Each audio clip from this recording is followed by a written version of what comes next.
alkışlayırıq. Bugün mən bir daha qeyd edirəm ki, gözəl sənətçilər məclisimizdə Allah hər birin var eləsin. Deyir, illər yaman qaçır yenə. Zamandır ha, vaxt əylənə.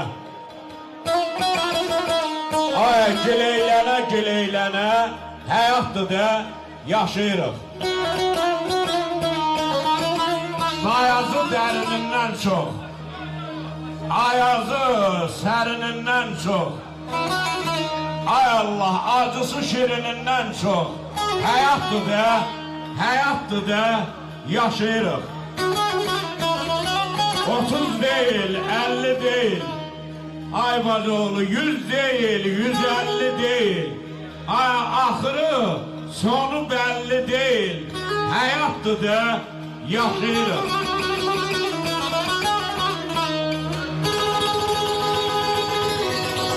Var olay olsun, var olsun.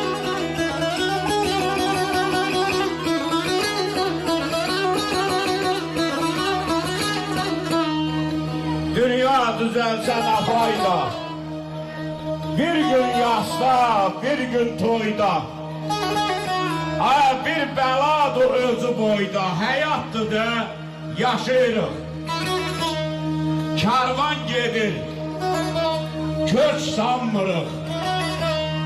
Gözümüze inanmırıq. Gah kanırıq, gah kanmırıq. Həyatdır da, yaşayırıq.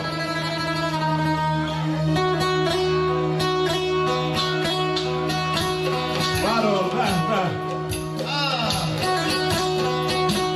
El yolunda olmasa da bir köşək.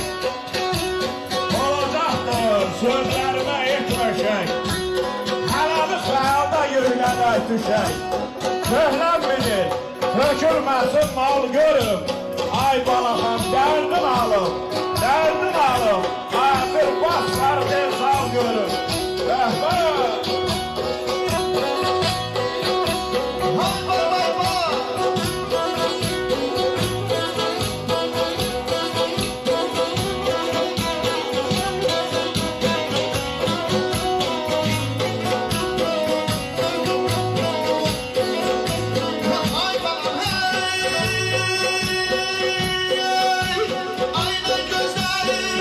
Ay bana, ay bana, ey, seni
Sağ olun.